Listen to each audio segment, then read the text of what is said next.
Okay, welcome to a new episode of Nate's MMA Corner. I'm Nate, and if you watch my show, you're in my corner. Today's episode is a post-fight show for UFC Ultimate Fighter Latin America Season 3 finale, or UFC Fight Night, Mexico City, whatever you want to call it. This was Team Forrest Griffin versus Team Chuck Liddell, and the teams consisted of lightweights, and that was one of the matches on this main card, is the finale of that. And yeah, you had the main event with Tony Ferguson versus Rafael dos Anjos. So let's get started. Yeah, it's a post-fight of the main card. This main card was just amazing top to bottom.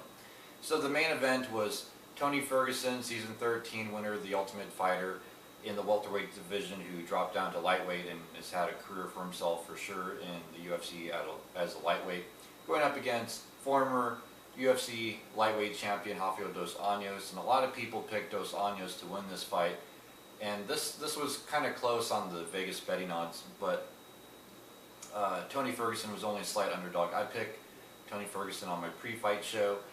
Yeah, Tony Ferguson put on a striking clinic across the board, all 5 rounds against Rafael dos Anjos, en route to unanimous decision, and he won 4.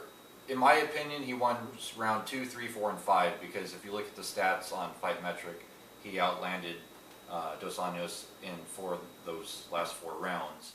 Dos Anjos only barely outstruck Tony Ferguson in the first round. So the judges had it 48-47 across the board. I think it should have been 49-46 across the board, but nonetheless, the right guy won the fight. And Tony Ferguson, 9-fight win streak in the lightweight division.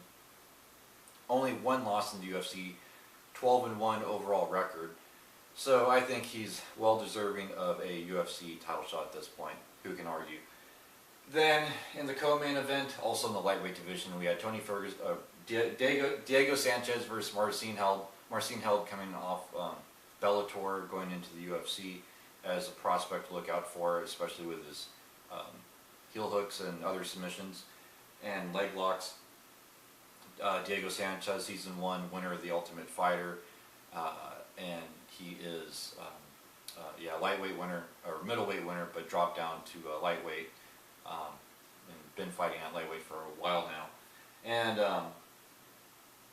Diego Sanchez won this decision unanimous. I think it was pretty hard-fought fight. Marcin held his own on the ground, obviously.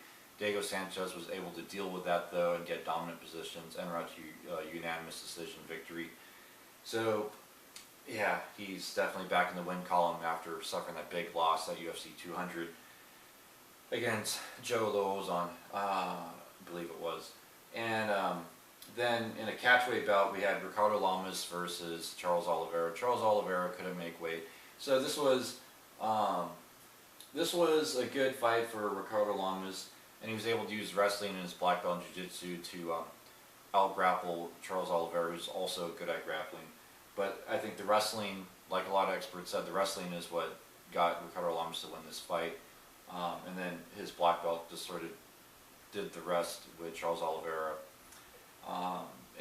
He got submission, guillotine, choke, round 2. So Ricardo Lamas is definitely back in the rankings. I mean, he never went off the rankings, but he's definitely back in title contention.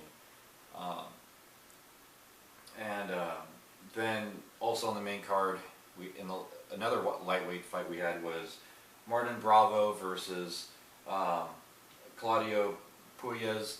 And yeah, Martin Bravo is the Team Forrest Griffin guy, and Claudio was the Team Chuck Liddell guy. And some of you know I've met Forrest Griffin, so I had a little bias rooting for the Team Forrest Griffin guys, and Team Forrest Griffin won. And what made this fight real interesting is that both guys were the top picks on each team.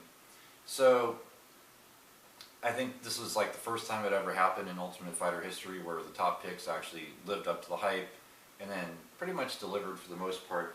I mean, the body shots rocked Claudio, and it was TKO punches round 2 victory for Martin Bravo.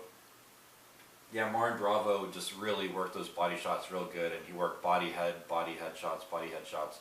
Great combination of punches he threw, and it paid off.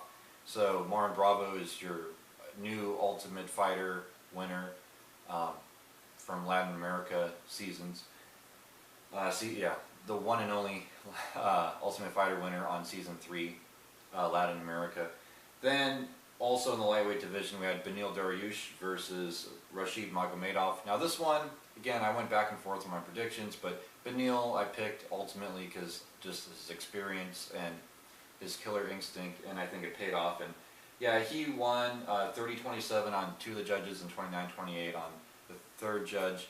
And Beneil, I think, yeah, narrowly won. I think he finished at least 2, if not all 3 of the rounds strongly, and I think that's what got him the judges' favor. He was, I think, him getting Rashid up against the cage really looked good in the judges' eyes and got him the decision as well.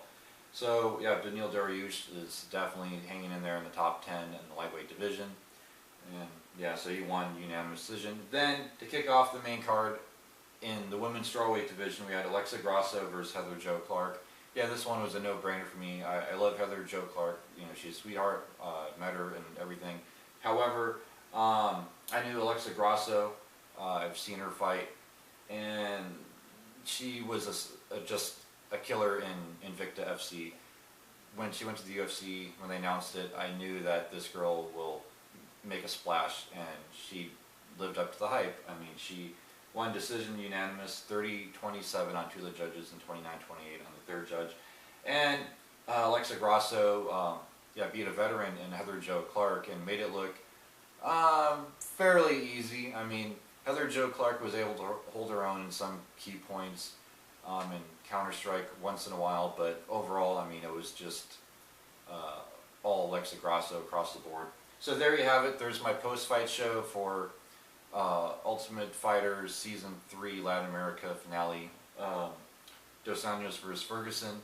Stay tuned for my pre-fight show, which will be about the historic UFC 205 in New York City, Conor McGregor versus Eddie Alvarez for the lightweight title in the main event, and 2 other title fights on that card. So until then, see ya.